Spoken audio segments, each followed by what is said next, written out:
The Phillies take control of the final NL wildcard spot. What do they have to do to stay there as they face a tough upcoming week? Also, the first round of the NHL draft was last night, and the Flyers made a rather surprising pick. I'll discuss what the selection of Cutter Gauthier means for the team. This episode of the Phillies Sports Spot YouTube channel starts right now.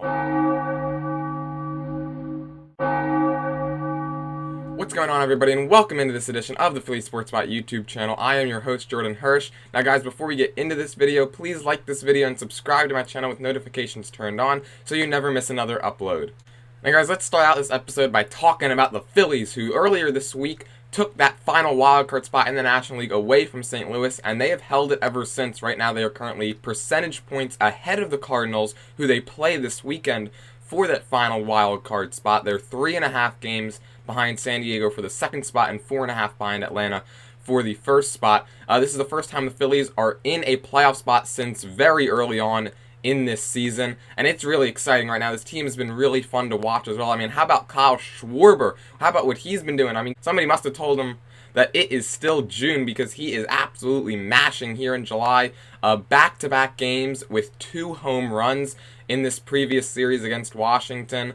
He is just absolutely on fire. He now has 27 home runs on the season, and he passed Raul Ibanez for first in Phillies history for, in their first 80 games with the team, most home runs for Schwarber. He has 27. He passed Raul Ibanez, who hit 26 in his first 80 with the Phillies back in 2009, and he is just right now 4 away from tying Mike Schmidt's club record for most home runs before the All-Star break. Schmidt hit 31 back in 1979. Kyle Schwarber is currently 4th on that list, behind Schmidt, Howard a couple of times, and Jim Thome. And Kyle Schwarber could get there. He's 9 more games left before the All-Star break. He needs 4 home runs to tie Schmidt, 5 to pass him. It is definitely possible, the way that he has been playing, for him to get to that 31, maybe even 32 home run mark. And I also would not be surprised to see him participating in the home run derby. MLB has not announced who will be participating in that quite yet, but I assume Kyle Schwarber, if he is asked, that he will participate. He leads the NL in home runs. He's 5 up on Pete Alonso right now, who has 22. So he is pretty far and away the home run leader right now in the National League.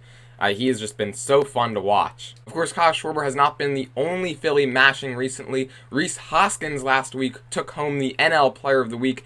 He hit 4 home runs in the week, 6 extra base hits, and had an OPS of 1.678. Keeping with the theme of the Phillies bats, they came up big yet again this week as the Phillies went 3-2. On the past week, they lost on Saturday 7-6 to the Cardinals. However, they did fall behind 5-0 in that game. Ended up coming back and tying it 5-5. Unfortunately, a Nolan Arenado home run late gave the Cardinals the victory there. Phillies bounced right back on Sunday Night Baseball in front of a sold-out crowd on national television. Zach Wheeler absolutely deals, and the Phillies bats do enough as they win that game 4-0. The Phillies were then off for July 4th, returned back home against the Nationals on July 5th, where they absolutely routed the struggling Nationals 11-0. Everybody contributed in that game. The Phillies then had a clunker on Wednesday. They lost 3-2. They were terrible with runners in scoring position and struck out 16 times, which I think was something earlier in the season that they would have a really tough time bouncing back from. However, they are able to bounce right back on Thursday. The Phillies go 3 for 10 with runners in scoring position on Thursday. The bullpen was fantastic yet again, and the Phillies win that game 5-3 to go 3-2 on the week. So they win both series so far in July, both of them winning 2 out of 3 against St. Louis and against Washington. And just to talk a little bit more about this bullpen, I mean, how great have they been? Who would have thought that this bullpen would actually turn out, at least right now, to be one of the top bullpens in the league over the last 5-6 weeks? They have allowed just 3 earned runs in their last 46 innings pitched. I mean, you want to talk about improvement. This bullpen was absolutely awful the first couple months of the season. I mean, it looked like it was going to be another one of those 2020 and 2021 bullpens. I mean, give them credit. They have really turned things around. Brad Hand has been absolutely fantastic the entire season. Sir Anthony Dominguez, once he got moved into that closer/setup role, he has really took off. Corey Knebel has also really took off after being moved out of that closer's role a few weeks ago. And how about him working out of that jam on Wednesday night in the 9th inning, allowing the leadoff double and the runner on third with 1 out? He's able to get out of that. I mean, I think if that happened maybe 4 or 5 weeks ago, he probably would have allowed maybe 3, 4, 5 runs in that inning, but he's able to settle himself down, get out of it, and he kept the Phillies in that game. Even if you look as far down as some of the middle relievers, I mean, how about the job Andrew Bellotti has done? That slider is absolutely nasty right now. And if you look at, how about, I guess it was Saturday, when he struck out Nolan Arenado with that slider. He threw him 3 sliders, and he whiffed at all 3 of them way outside the zone. He has just been absolutely fantastic for the Phillies this season. He had a little bit of a bump in the road back in early June, mid-June, but he has been great ever since. Nick Nelson has really settled himself down over these last couple weeks. He has been excellent as the Phillies' long man, and especially in games where the Phillies have needed it, such as yesterday. Nick Nelson comes in relief of Bailey Falter and shuts Washington down. You could also look at the job that Nick Nelson did in relief of Bailey Falter back on July 1st against St. Louis. Nick Nelson came in relief Falter, who went 4 innings and struggled, giving up 3 earned runs on 5 hits. Nelson came in and shut St. Louis down, going an inning and a third, allowing 1 hit and striking out 2. And this bullpen is going to have to continue the torrid stretch that they have been on this upcoming week, as the Phillies do face a tough and important week ahead. As let's preview the Phillies' upcoming week. They're going to start a 4-game wraparound series with the Cardinals in St. Louis this time. Tonight, that game is at 8:15. The next 2 games, both Saturday and Sunday, are going to be at 2:15. And Monday's game will be a 7:15 start. All those games are going to be on NBC Sports Philadelphia. The Phillies will then head up north, where they will take on the Toronto Blue Jays for 2 games, both at 7:07 Tuesday and Wednesday. This series could be a little bit of a problem for the Phillies, just considering Canada's COVID vaccination scenario, where you need to be vaccinated with 2 doses to go into Canada. The Phillies are actually rumored to have a nearly 50% of their Major League roster unvaccinated, so it is going to be probably a struggle for this team up there in Toronto. I guess the good news is if you do have players that are not vaccinated, you can put them on the restricted list, and you could call up players from the minor leagues to be able to fill those roster spots. So the Phillies may end up going up there with half of their AAA team for what it looks like right now. Rob Thompson did say that he's going to talk about this more this weekend in St. Louis, just kind of going to discuss maybe who will and will not be able to travel up to Toronto with the team.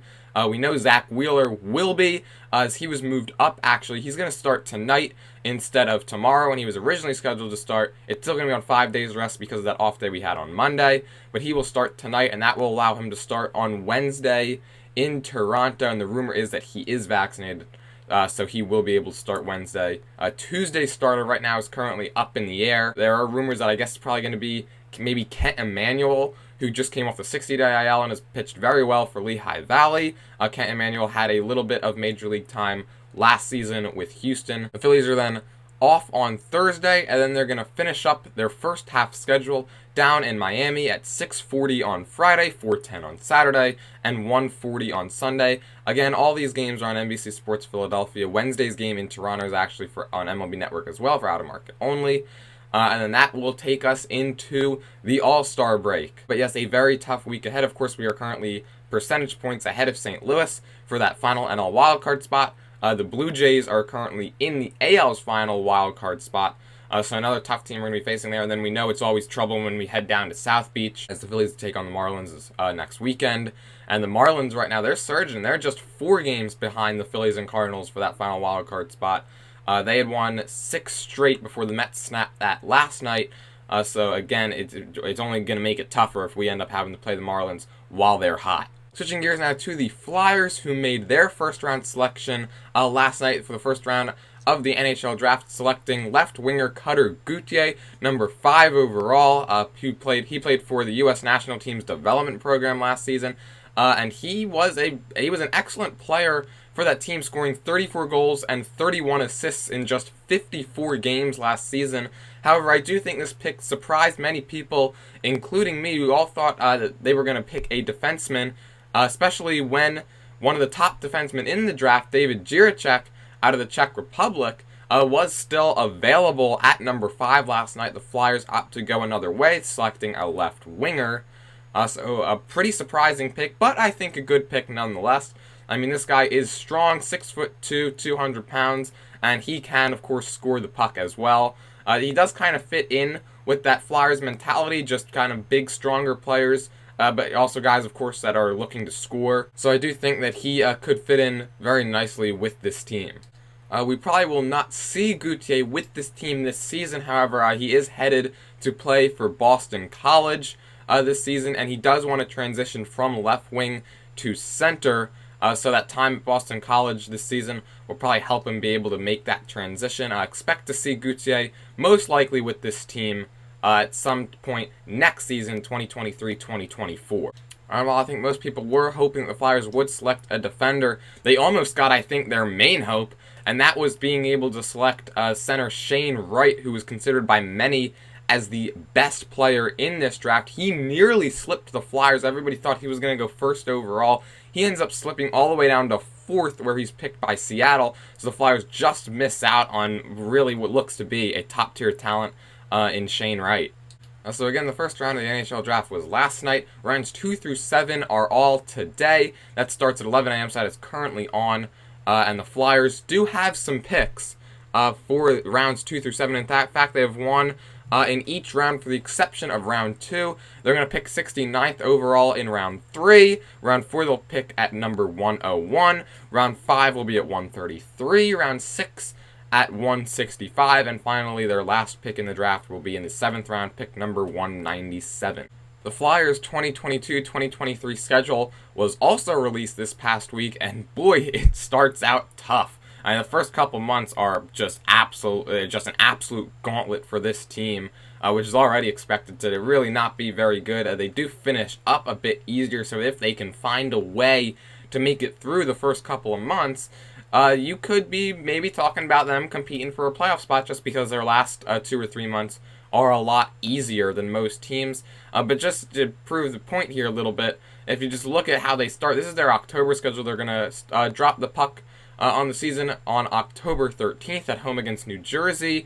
Then they'll take on Vancouver, because of course it wouldn't be a Flyer schedule if we didn't play the Canucks in the first month of the season. They'll play them at home on October 15th. But then here it comes. Then the 18th and 19th, they're going to go down to Florida and play Tampa and then the Panthers. They'll then play Saturday, Sunday in Nashville, and then home against San Jose, and finish off the month home against Florida and home against Carolina. So just playing a ton of playoff teams just in that first month of the season alone. And if you move into November, they'll play 15 games in November. 8 of those games will be against playoff teams from this previous season. So again, just a very tough schedule for the Flyers to start out with. Now just look at some key dates for the Flyers this season. Their Black Friday game will be at home against the Penguins, so a huge matchup there. They'll play New Year's Eve on the road against the LA Kings as part of one of their West Coast trips. They then have a home-and-home February 12th and 16th against the Seattle Kraken, the NHL's newest franchise. They will play home February 12th, on the road February 16th, and they'll finish off the season on the road against Chicago on April 13th. And just before we wrap up today, the Sixers Summer League schedule tipped off this past week. On Tuesday, July 5th, they lost to the Grizzlies 103-99. Wednesday, they beat the Utah Jazz 86-82. And then Isaiah Joe hit a clutch 3 last night en route to the Sixers win over the Chet Holmgren-less Oklahoma City. And the Sixers will continue their Summer League action tomorrow, July 9th, against the Raptors. That game is at 3:30 on NBA TV. Sunday, they will take on the Nets, also at 3:30 on NBA TV. They'll play on July 13th as well against the Heat at 9 p.m. That game is on ESPNU. And then finally, they'll play Friday, July 15th against the Nuggets at 6 on NBA TV. They will have an extra game on July 16th or 17th. Alright, and that is going to wrap things up for this edition of the Philly Sports Spot YouTube channel. Again, guys, please make sure you like this video and subscribe to my channel with notifications turned on so you never miss another upload. I post every Saturday, for the exception of these 2 upcoming Saturdays, so my next post will be out on July 30th. If you're looking for more content, you can also follow me on Instagram at Philly Sports Spot. The link will be in the description. If you want to just look me up, it's at PhillyllySportSpot. So just one S between sport and spot. Thank you guys so much for watching, and I will see you guys in a few weeks.